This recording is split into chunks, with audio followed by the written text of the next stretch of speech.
an elder overseer of the household, the church that meets in their house. But here's some questions or challenges. First, it does assume that everything we know about male heads of households in the first century would naturally apply to female hosts.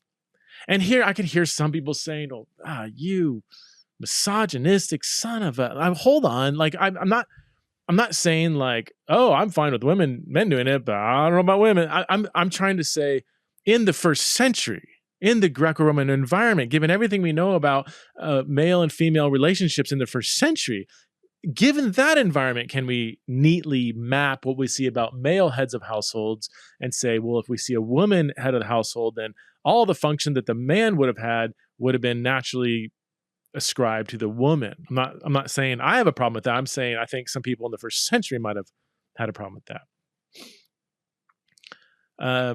The whole argument for hosts being overseers relies on certain social norms, which may be true, but if we're relying on that social norm to assume that male heads would have been overseers, we are also relying on the social norms of the day to help us understand what would have been expected of a female host. Put simply, assuming that a female head of the household would be also the overseer of the church that met in her church, in her home, would this fly in the face of the patriarchal culture that we are working with? Would a single female homeowner be viewed as the de facto leader over men? Some of whom, so if say Lydia opens up her house, she's wealthy, she has a big home, Christians meet in her home, Acts 16. Well, other Christians meeting in her home, some of them would have been male heads of households. Maybe they would have had higher status than her even. Is it simply the case that she owns the home? Would that mean that her authority, that she would be exercising authority over, say, another head of a household that happened to meet in her home? A married man? Would a single woman be exercising authority over a married man? And that would be not problematic in the first century? And you say, well, no, Paul would be fine with that. Just the greater Greco-Roman culture would maybe have a problem with that. But again, we're assuming kind of the Greco-Roman paradigm or the culture of the head of the household being the overseer. So it's like I can't have our cake and eat it too. What's the phrase? If we're going to assume a social norm from the Greco-Roman environment, head of the household, overseer, then we can't say, I don't know, then we need to assume it and all that comes with it, which I think would at least raise questions about whether a single woman would be exercising authority over another woman's husband, especially if that husband is, of a higher status. Like in the Greco-Roman environment, I'm saying that would be, I think, problematic. Second, the typical structure of the home was patriarchal and therefore hierarchical. The person at the top called all the shots while everyone below them were to obey. The one at the top held all the power while all their subordinates, women, children, slaves, clients, were typically of a lower social status and therefore had to submit to Big Papa. It's questionable whether we should quickly map this hierarchical structure onto the first century ecclesia, which from the beginning had been radically reshaped by some countercultural values of hierarchy, power, and honor. As much as I can get excited about women too being able to hold positions of power and prestige as the heads of their households and therefore churches, I question whether we can separate the secular values of the first century households as churches from the kingdom values that war against them. Otherwise, patriarchal values are simply replaced by matriarchal values. The one thing that would change is that women too can be in charge, but the hierarchical structure remains intact. In other words, gender aside, does the New Testament endorse a church structure where wealthy, prestigious homeowners rule the roost? And this brings me to my third point. This is my biggest question about this. And again, these aren't ironed out thoughts, okay? This is my biggest concern with this argument, though, is that if wealthy, prestigious, and powerful homeowners who own large homes were automatically grafted into Christian leadership, does this match the qualifications for being a leader, an overseer in 1 Timothy 3 and Titus 1? Does it even fit the kingdom values laid down by Christ? Paul never listed wealth and owning a large home as criteria for leadership.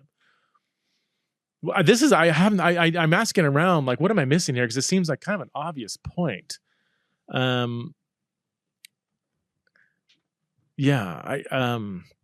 can we quickly assume that the wealthy women who owned homes large enough to host churches were automatically counted as their overseers? I mean, maybe. But I don't see. I mean, it's Paul never lists this as criteria for leadership. When people say, "Well, it's just assumed," I mean, okay, we're assuming the assumption. The two authors of a really important article on this, Button and Van Rensburg, they have a good quote here. They say, "It is argued that the hosts of house churches exercise leadership and authority in the Christian gatherings in much the same way that the pater familias, father of the family, was responsible for his household or a patron for his clients. Although this literature reflects some important study of the historical context of the Pauline churches, its argument rely too heavily on assumptions regarding the role of the household in the Christian communities and on a supposed adoption of secular social patterns by the churches," unquote. Joe Helleman, too, is Joe is he used to teach. I think he is retired now from at Talbot University or Biola University, Talbot School of Theology, and he's done a lot. He's kind of an expert in Greco-Roman context of early Christianity. Done a lot of stuff on leadership in the first century, and he's also skeptical about this assumption. Anyway, so I'm going to leave it at that with elder overseer. There's some complexity here, and now I go back and read some literature on this that I think a lot of literature just underappreciates some of the complexity. And I see people, we're smart people, just kind of like, well, obviously women are owning homes, so they could be overseers. I'm like, hold the phone here. Like that's a leap that we might be able to make, but we need to build a really big bridge across that I don't know. My metaphor fell apart. You know what I'm saying? Like there's just more. There's more pieces here we need to put together before we just say women, household leaders, therefore overseers. What about women as deacons? Every egalitarian I've ever read appeals to the presence of female deacons in the New Testament as proof that women can lead in the church. And complementarians respond in one of two ways. Either they say that there weren't any female deacons in the church, or they argue that the role of deacon is not one of leadership, but as the word suggests, one of service. There's two main passages that we need to look at. Romans 16, 1-2 with Phoebe, who's a deacon, called a deacon. Was he just described as being a servant, or is deacon there being used to describe the position of leadership that she has in the church? And then 1 Timothy 3:11, which refers to either female deacons or wives of male deacons. I spent a bit of time on that question, and I do think there's a much better case for 1 Timothy 3:11 referring to female deacons, and I list all the pros and cons to that view, which I'm going to skip. But the biggest question here is the word diakonos or diakonia, servant service. It occurs frequently in Greek literature. We have loads of references to diakonos. And it's not all that clear that some would say it's very clear that the word deacon does not convey some kind of leadership position. Quite the opposite. About a quarter of the usage refer to serving at a table. Another quarter refers to some kind of menial, kind of manual labor or something that is not something that people in leadership do. In fact, people of leadership would be not doing diakonia in the Greco-Roman use of the term. Some debates about how Paul's using the term. There is an argument made by one of the more important books on this topic is by John Collins. Diakonia is in the title. I don't have the full title here. He argues that deacon it does refer to menial stuff, manual labor, servant, slave sometimes. But it also used as kind of an emissary, like a go-between, a representative, a messenger. And that is true in some of the cases, but as Andrew Clark, and even Collins recognizes this, that even when it does refer to some kind of emissary, a go-between, it still maintains this kind of like servitude meaning. In the New Testament, we see, even the passage I read earlier, Matthew 20, it says, whoever wishes to be first among you, or whoever wishes to be great among you shall be your servant, your diakonos. Whoever wishes to be first among you shall be your slave, doulos. Doulos is the word for slave. Diakonos can mean slave. It doesn't have to mean slave. Every doulos was a diakonos. Not every diakonos was a doulos. To the Greco-Roman ears, when they hear that Phoebe was a deacon and the church had female deacons, they would not at all immediately assume, wow, you have female leaders. That they would assume the opposite. Oh, cool, you got women's servants in your church, would be how they would readily recognize that term. Now, Paul does use it differently. I mean, he does call Christ a diakonos. He calls himself often, and he describes his own apostolic ministry as diakonia. On too many references to the list here.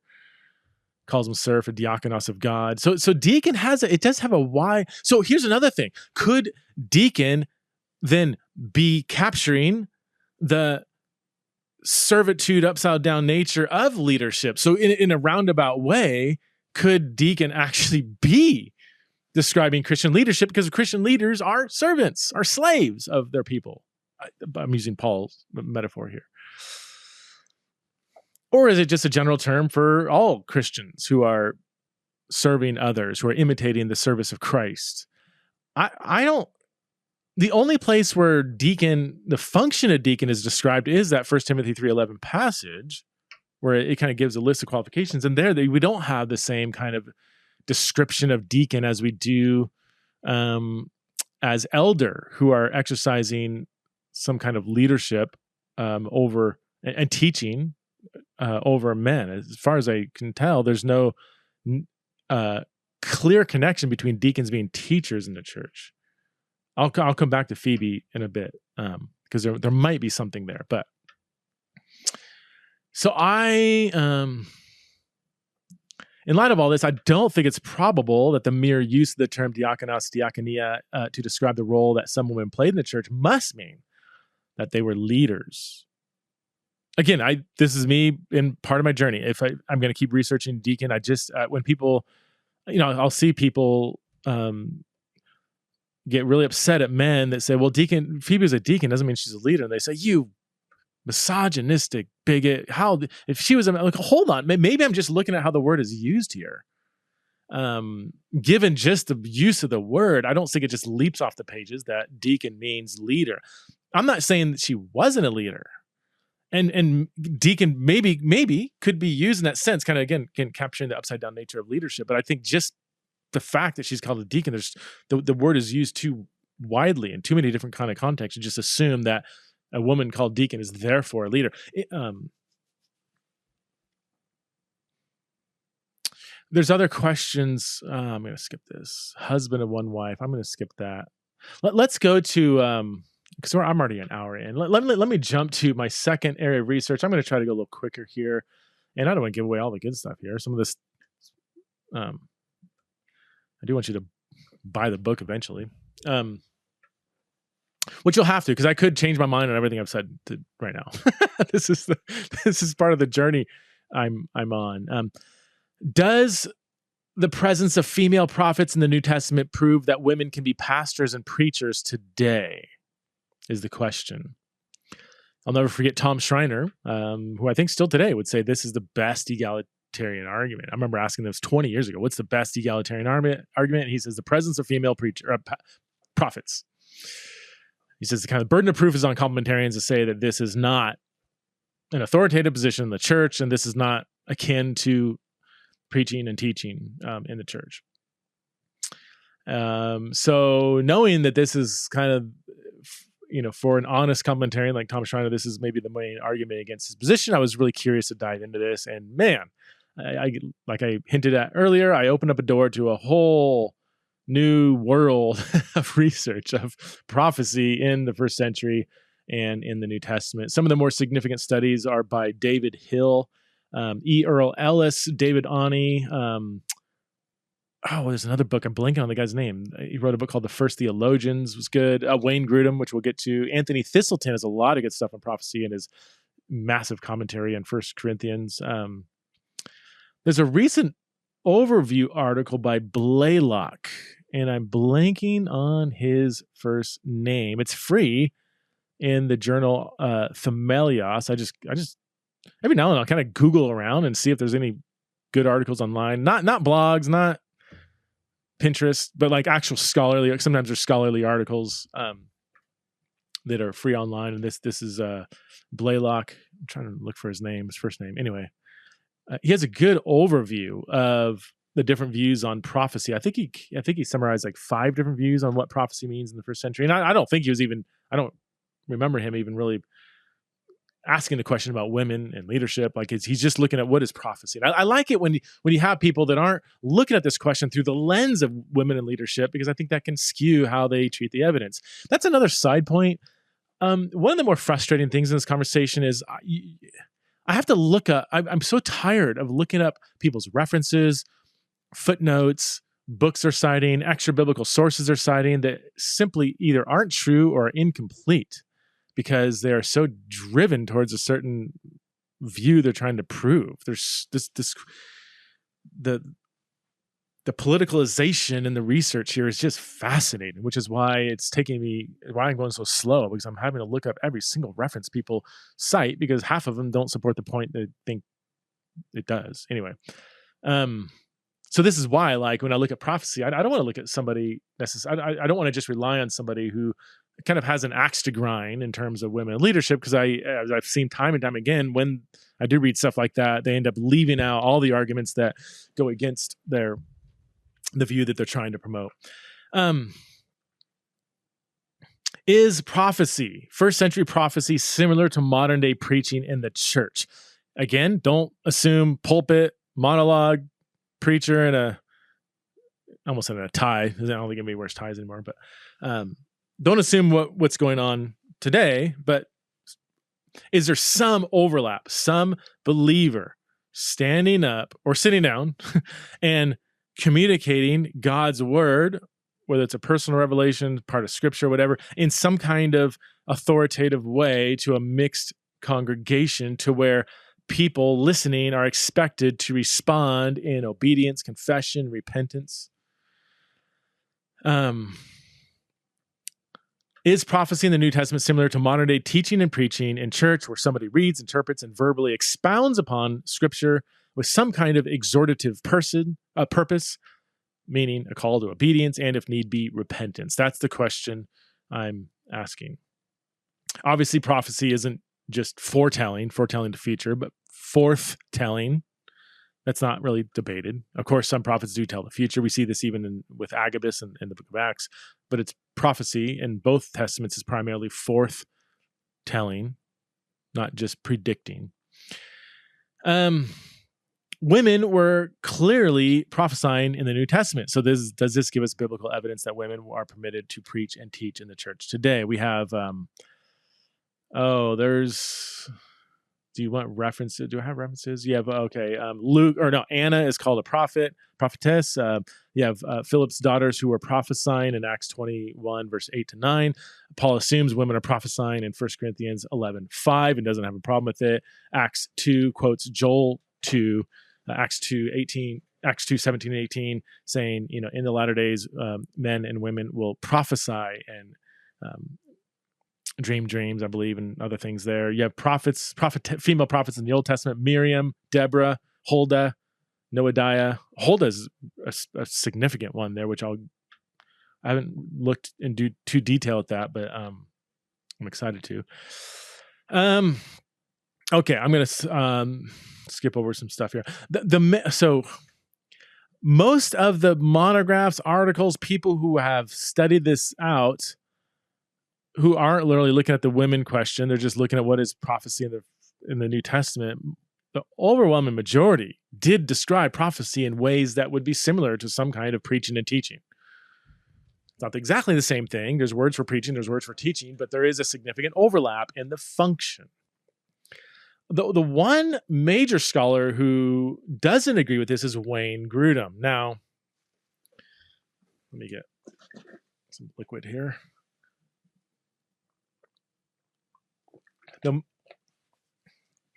the main, Wayne Grudem. Okay, so I know some of you love Wayne Grudem. Some of you don't know who he is. Some of you roll your eyes and you don't like him. Here's the deal. Whatever you think about Wayne Grudem, he is a scholarly expert in both the women question. Okay, some of you are like, no, I think he sucks. I think his stuff is terrible. Okay, whatever. You don't agree with him.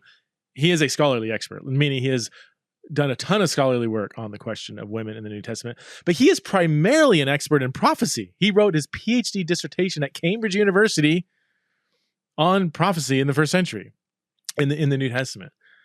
Not a slouch of a university, okay? It's not, and you can't just, it's not a confessional school where you can just line up with the school's position and then you get a pass. Like it's not, it's you have to do good critical scholarly work to get a PhD from Cambridge University. So whatever you think about Wayne Grudem's conclusions, he is a scholar, an established scholar in the intersection between women in leadership and prophecy in the first century. So he was my main dialogue partner here in my research because he was one of the, I guess, the authoritative scholarly voice that says that prophecy is not similar to teaching and preaching in the New Testament. Here's what he says. So let me summarize his view here. Prophecy is, quote, not intelligent Christian preaching. He's saying this in reference to Acts 19:6. That is a byproduct of studying the scriptures and preparing a message. Prophecy, rather, is based on, quote, the prior reception of some kind of revelation, unquote. I keep forgetting my unquotes, by the way. I apologize for that. So hopefully you're not trying to transcribe this podcast. This revelation sometimes gives the prophet supernatural knowledge, like in John 4:19, where the Samaritan woman says, I see that you're a prophet. A received revelation might give the prophet the ability to predict the future, as in the case of Agabus, Acts 11:28, 21:10-11. Prophecy also includes, quote, the speaking of merely human words to report something God brings to mind, unquote, which is close to how prophecy is understood by many, usually charismatic leaning churches today. In my anecdotal experience, the speaking of merely human words to report something God brings to mind is how I've seen prophecy function in a lot of churches today. But that's illustrative, not constructive. Like that can be. I'm not really interested in how it's used today. I'm interested in what it means in the New Testament. Such prophecies, quote, should not be considered divine obligations, but they should be viewed as the prophet's own fairly accurate but not infallible report of something he thinks, though not with absolute certainty, has been revealed to him by God, unquote. That's from Wayne Grudem. Grudem goes on to say, in contrast to prophecy, teaching is, quote, often simply an explanation or application of Scripture, unquote, or based on something equal to Scripture, such as, quote, a received body of apostolic instructions, unquote, which ends up forming the New Testament. Quote, far from being based on spontaneous revelation that came during the worship service of the church, as prophecy was, this kind of teaching was the repetition and explanation of authentic apostolic teaching, unquote, and, quote, first provided the doctrinal and ethical norms by which the church was regulated. And so Grudem sees a difference between New Testament teaching, which is authoritative, does carry divine obligations, is only done by men, is based on a prior study of Scripture, whereas prophecy is not. Therefore, Paul's prohibition of women teaching in the church, 1 Timothy 2, does not forbid women from prophesying in the church, since prophesying is very different and far less authoritative from teaching. I appreciate Grudem's argument. I think it's no slouch of an argument, no slouch of a scholar. But I do have questions / pushbacks to his view of prophecy. So first of all, Grudem, one of the main pieces of Grudem's argument is that Old Testament prophecy is different than New Testament prophecy. That's a key foundation to his argument, that the corollary to Old Testament prophecy is New Testament apostles. Apostles function in a similar way that Old Testament prophets function. And that New Testament prophecy is different from Old Testament prophecy. I do see some differences here. Certainly, Old Testament prophecy, the sort of thus saith the Lord authority that comes with, you do see, you don't, when you read 1 Corinthians 14, you don't see the same kind of thus saith the Lord kind of authority in how prophecy is described in 1 Corinthians 14 necessarily. It's a tough chapter, and I think it's almost like sometimes it is, sometimes it doesn't feel that way in 1 Corinthians 14. But I could see if 1 Corinthians 14 is all we had, then I could grant some discontinuity here between Old Testament prophecy and New Testament prophecy. But you also have, when early on, when New Testament writers refer to prophets and prophecy, like Anna, prophetess, Zacharias, John the Baptist, Jesus, you don't get the impression. This is the New Testament's not written yet. It's like all they had was the Old Testament scriptures. And then these, people start writing about Jesus the prophet, John the Baptist the prophet, Anna the prophetess. Like you don't get the impression that this is something categorically different than what we were just read about the pages before in the Old Testament. Agabus is not only, Agabus feels like an Old Testament prophet. He's even described, he even says, this is what the Holy Spirit says, which sounds like this saith the Lord. And he even does these kind of weird signs and weird gestures and stuff that is reflective of some of the weird stuff that Old Testament prophets did. Like he's described in a way that's very similar to Old Testament prophets. And yet, in the same book, a couple chapters later, right after Agabus, you see women being referred to as prophets. John, the author of Revelation, which is called a prophecy. We'll come back to this. John has a prophetic calling in Revelation 1:9-20 that is clearly reminiscent of Isaiah and Ezekiel. John, in fact, does several things that echo the prophetic ministry of Ezekiel. So when John is called a prophet, or at least writing a prophecy, is described as being called just like the prophets of old, a lot of continuity between that and the Old Testament. So I'm not, and this is foundational for everything Graham's going to say, and I'm just not as convinced as he is that we should neatly separate New Testament prophecy from Old Testament prophecy.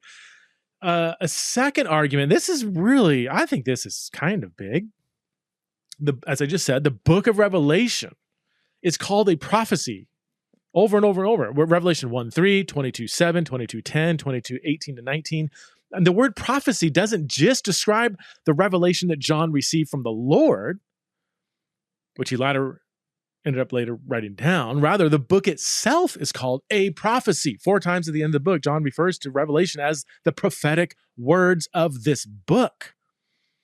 22:7, 22:10, 22:18-19. This places the emphasis on the book itself as a written example of New Testament prophecy.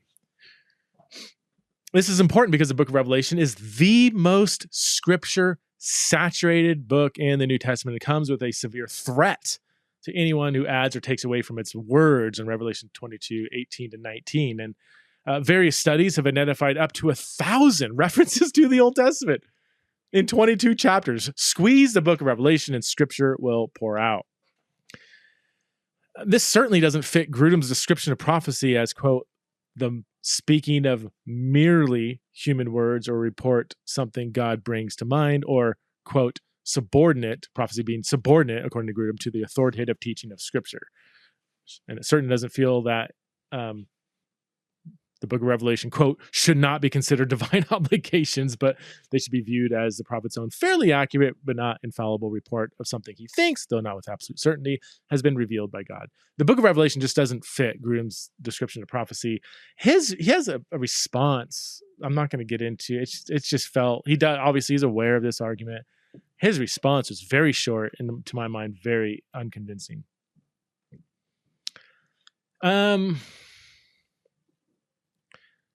Moving on, again, we're asking the question, is prophecy, New Testament prophecy, somehow, in some way, akin to preaching and teaching?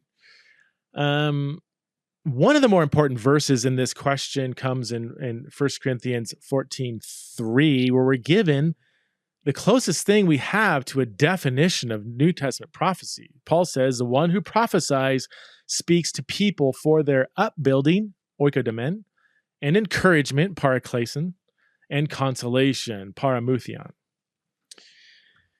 I only say Greek words when I think they're important. The first two words here, oikodomen and paraklesin, are very important, especially paraklesin. You know what? This is I'm going to wrap up with prophecy, and then I'm going to try to wrap this up in a few minutes, and then I'm going to call it quits, and I'll do another podcast summarizing some of the stuff I'm learning, because this is getting way too. I was trying to keep this under an hour. It's like ain't gonna happen. Oikodomen and paraklesin. Again, and this is one of the purposes or goals of prophecy. It builds up the church, edifies the church. The word oikodomen, it can be translated edification or upbuilding, but it's our modern day. Oh, dude, you edified me the other day when you sent me that tweet. The word oikodomen is typically way more way stronger of a word than, that Chris Tomlin song you sent me is super encouraging, bro. My heart was warmed. I don't want to downplay it. That's oh my gosh, that's cynical. But it's kind of this individual, subjective, warm feeling we get when people do something that edified me, bro. That this word is typically way stronger than that. And there's a lot of people who've done word studies on this. There's a significant prophecy in Acts 15:16. Well, the prophecy is in Amos 9:11, quoted in Acts 15:16, where Amos prophesied that David's tent, his dynasty, his kingdom will be rebuilt, oikodomē, or whatever this is kind of fundamental rebuilding, the building of the kingdom of God. Christ says, I will build my church, oikodomeso, and the gates of hell will not prevail against it. Throughout the book of Acts, the growth of the church is described as being built. Acts 9:31, Acts 15:16, 20:32.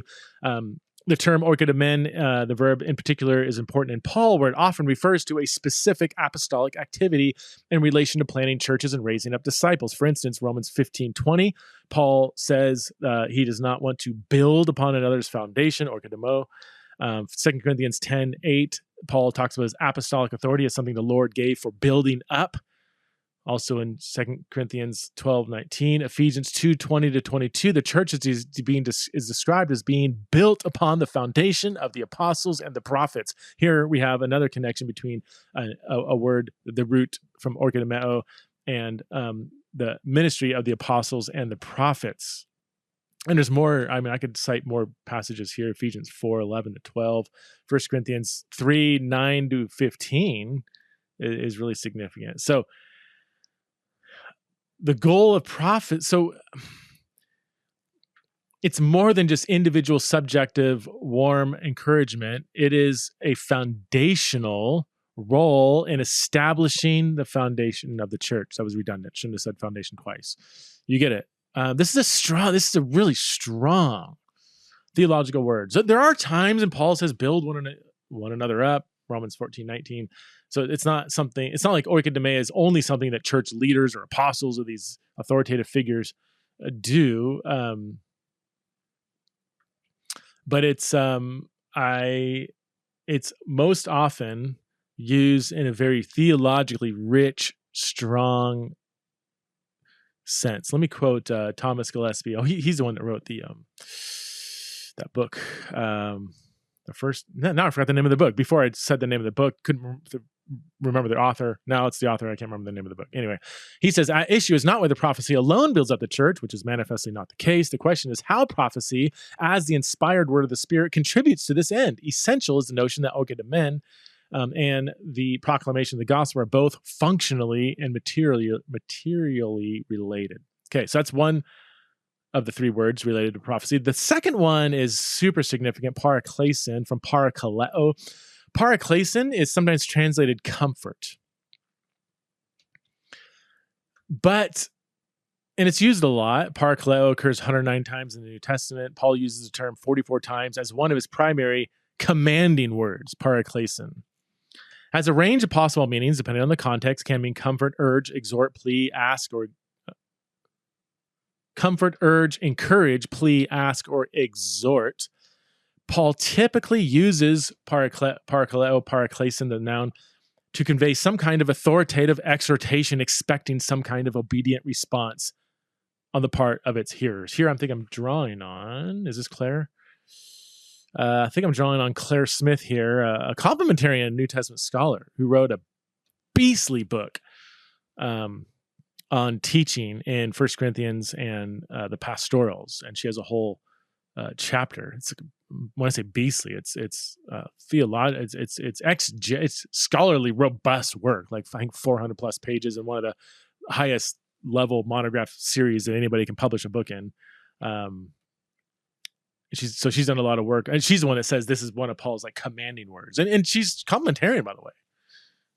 I'd be curious how. Well, there's more she's written on this, so maybe she explains why she's still complementarian, even though she has this rich study on paraclesis that it seems to go against it, but she's a sharp cookie. It's not. I'm sure she has reasons why. Anyway, I'm getting off track here. Anyway, the word paraklesis can, well, let's see. In the pastorals, parakaleo occurs in connection to teaching in 1 Timothy 6:2, 2 Timothy 4:2, Titus 1:9. Paul uses the noun paraklesis in 1 Timothy 4:13 in close connection to reading and teaching Scripture. Until I come, Paul says, devote yourself to the public reading of Scripture, to, this translation says, preaching, paraklesis, translated preaching. I would probably, maybe to avoid anachronism, maybe to exhortation. And to teaching. So reading Scripture, exhortation, teaching. It's sandwiched between reading Scripture and teaching. In Corinthians, 1 Corinthians and the pastorals, the word is used 14 times in these 4 books. In, quoting Smith, a didactic sense is present in all but 2 texts. The 2 texts she cites is 1 Corinthians 4:9 and 16:12.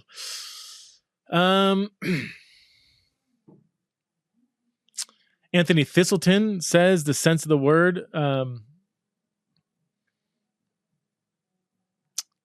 refers to, well, no, that's not too helpful. Ulrich Müller says that paraklesis is, quote, a correlate of gospel preaching and judgment and grace. E. Earl Ellis surveys several passages where paraklesis is used and concludes that it captures, quote, the specific ministry of a prophet. J. Thomas says that, quote, on the basis of statistics alone, parakaleo, paraklesis are among the most important words for speaking and influence in the New Testament. In fact, the book of Hebrews is called a, quote, word of exhortation, a word of paraklesis. Luke frequently refers to paraklesis in connection to various prophets and their ministry, including John the Baptist, Barnabas, Silas, and Judas.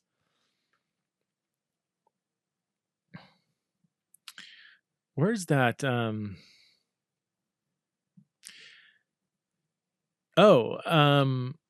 There's several times the word of exhortation.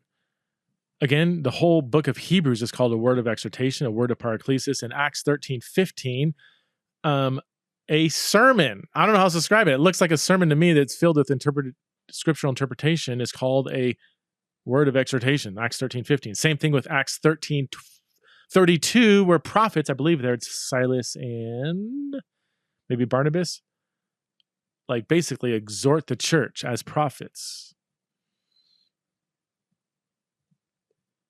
Chris Knights has an article asking our same question: is prophecy similar to preaching and teaching? He says there can be seen to be a clear a functional overlap between prophesying and preaching the word.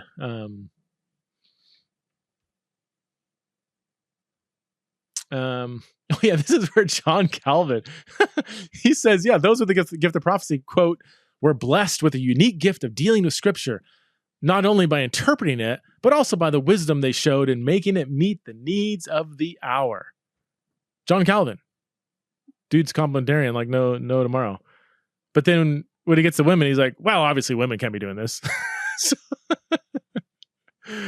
So Calvin believe I don't want it's he's John Calvin. I'm not going to rip on John Calvin. He'll haunt me tonight in my dreams. He'll come back from the dead and slap me upside the face with 5 points or whatever. I don't know. But yeah, it's interesting when people seem to be so committed to a complementarian view that when they when they're not thinking about that question, like, oh no, prophecy clearly it's dealing with scripture authoritative. But then later on, it's like, well, yeah, women can't be doing that. There's more here, but so there's something fishy that I saw in Grudem's research here. Grudem believes that New Testament prophets and prophecy wasn't nearly as authoritative as teaching, and certainly not authoritative as apostolic ministry. He says, quote, prophets in the New Testament churches rather reported in their own words something which, it seemed to them, God had forcefully brought to mind. So teaching based on the written word of God had far greater authority than occasional prophecies, which the speaker thought were from God. And to drive a wedge between apostolic authority and prophetic authority, well, he's in his argument, he's constantly driving a wedge between those two. I think it falls apart when you get to the book of Revelation, as we already said. But in Ephesians, Paul says, you are no longer, well, there's 4 times when prophecy and apostles are mentioned side by side in ways that are curious. In 1 Corinthians 12:28, God says God has placed these in the church: first apostles, second prophets, third teachers, next miracles, gifts of healing, helping, managing various kinds of languages. There's all kinds of discussion about what is Paul trying to do here with the ordering. It can't be chronological because prophets came before apostles. I mean, John the Baptist, Jesus. Old Testament prophets. So it can't be chronological. Is it hierarchy? I don't know. I don't know. It's little not. It's just unclear. Kind of the ranking here of first apostles, second prophets, third teachers, whatever it is. Though it's interesting that you have prophets right after apostles and before teachers. It's interesting. And Paul's not afraid to call prophecy, the greatest gift or the greater gift more than tongues. So he's okay having some kind of ranking here in his mind. In 3 times in Ephesians, Paul closely links being a prophet with being an apostle. Ephesians 2:19-20. So then you are no longer foreigners and strangers, but fellow citizens with the saints and members of God's household, built, oikodome or oikodomeo, on the foundation of the apostles and prophets, with Jesus Christ himself as the cornerstone. Again, Ephesians 3:5. The mystery is revealed to God's holy apostles and prophets. Ephesians 4:11. Christ gave some to be apostles, some prophets, some evangelists, some pastors and teachers. It's curious just how he lumps prophets and apostles in the same category as part of the foundation of the church. Does this mean so? Yeah, but one's authoritative and one's not. I don't know. That just doesn't feel right to me. So what does Grudem do about this? Grudem says that in Ephesians 2:19-20 and 3:5, I'm drawing on an older work of Grudem, so if he's changed his view, I apologize. This comes from stuff he wrote back in the 90s. I forgot the name of the book. He says this isn't prophets and apostles. It should be translated like apostles who are also prophets, apostle prophets. So not 2 different types of people, but one. Apostles who are also, prophets. Is it because of the Greek? Is it because of exegesis that he separates or collapses these two together? Or is it because he knows women are prophets? And so he can't have women being included here in Ephesians 2 and Ephesians 3. I plead the fifth. I don't know motivation. All I do know is that I don't think his exegesis is very convincing, and neither does anybody else. So I looked at, I was like, really? Wait, this seems odd to me. Like apostles and prophets seems pretty clear in the Greek. Yes, they're joined by one definite article, the apostles and prophets. The covers both, but Dan Wallace, Greek grammarian, has shown in his PhD dissertation that this construction often includes two different things. The nouns refer to two different things, not prophetic apostles, but apostles and prophets. Wallace's argument seemed convincing to me, and I looked up 10 different commentaries on this passage to see what they said. 10 commentaries, 10 top commentaries. I looked at Lynn Cohick, Andrew Lincoln, Clint Arnold, Margaret MacDonald, Harold Honer, O'Brien, P.T. O'Brien, Ernest Best, Frank Thielman. I looked at 8 commentaries and then other scholarly articles on this passage, and not a single one agreed with Grudem. In fact, Clint Arnold, I think, and several of these are commentarian. It's not like this is like commentarian versus egalitarian. This is just, what does the verse say? Clint Arnold said that he's, quote, not aware of any commentators who have accepted Grudem's view here. So it's and even Grudem says, well, no, in Ephesians 4, apostles and prophets are clearly different.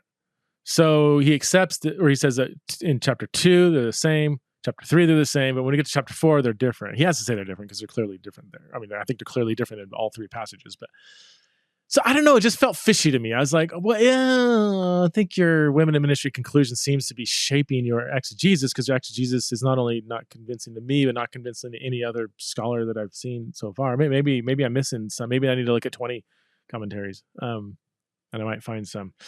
So it's probable, if not certain, that Paul refers to apostles and prophets as both playing fundamental roles in building up the church. This should come as no surprise, since we've already seen that one key purpose of prophecy is that it builds up oikonomai, the church, 1 Corinthians 14:3. It's natural then that Paul would say that the church is built upon the foundation of the apostles and prophets, which has to include women. I mean, people say, why do you know? Well, women are clearly called prophets. There's no reason to exclude them here. Similar significance is accredited to prophets in Ephesians 3:5, to whom the mystery of Christ has been revealed. The mystery of Christ has been revealed to both the apostles and the prophets who form the foundation of the building up the church. Prophetic gifts are also essential for the training of the saints in the work of ministry to build up the body of Christ. So, okay, so all that to say, let's come back to our question. I do think right now in my journey there is good scriptural evidence that prophets and prophecy in the New Testament included some kind of function, some kind of role in the church that would have included what we would describe today as teaching and preaching. There is a debate about what the New Testament means by teaching. John Dixon has an interesting argument there that I might come back to later on. But I don't want to rest everything on one argument. I want to keep researching and writing and reading and seeing what am I missing here. There might be more stuff, but where I'm at now, just the argument from prophecy would seem to at least allow for and celebrate, not just allow for, like, I guess I'll allow it. No, I mean like promoting women teaching and preaching in a mixed congregation of men and women today. That does not necessarily mean they should or are allowed to, or can function as elders and overseers. Just because people are teaching and preaching doesn't mean they're eldering. Elders are teachers, but not every teacher is an elder. And I think that's I don't think that's too disputed. So anyway, that's where I'm at on my journey. Goodness gracious, an hour and 40 minutes in, and I only covered half of what I want to talk about. I'm going to come back later on, and I do want to talk about where I'm at on 1 Timothy 2. I'm still working through that passage I have about a kind of a running commentary. Let me see how long my commentary is so far. It's 36 pages, and I'm like halfway through this passage, so a lot more research to do here.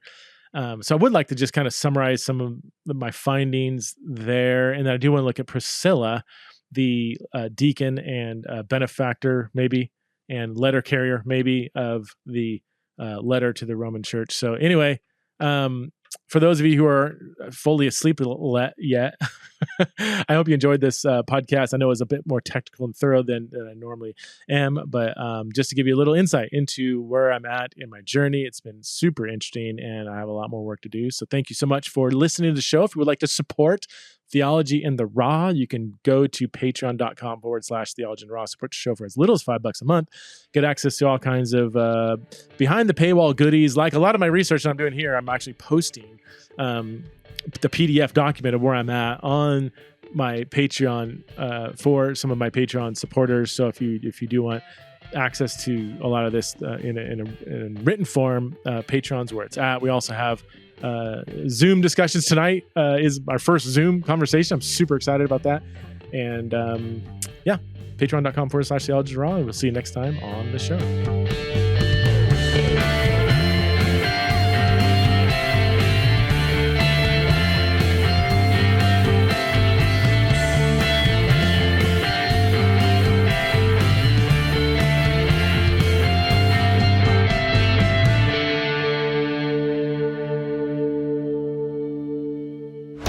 This show is part of the Converge Podcast Network.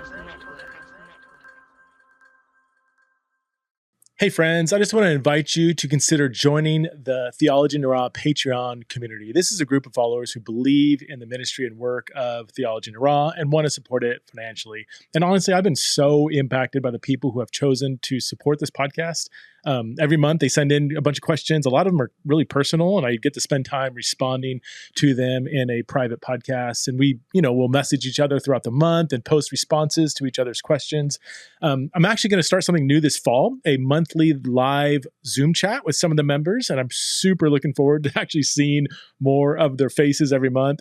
And there's other perks that come up, like, they all get a free virtual pass to the Theology in the Raw Exiles in Babylon conference every year. But honestly, I don't want to make it sound transactional. Every single Patreon member that I've talked to says the same thing. We like all the perks. We're thankful for them, but we're just more thankful to support the ministry of Theology in the Raw, and we're glad to do so. So if this is you, if you've been impacted by Theology in the Raw, you can join the Theology in the Raw community for a minimum of $5 a month by going to patreon.com/Theology in the Raw. That's patreon.com/Theology in the Raw. The link is in the show notes.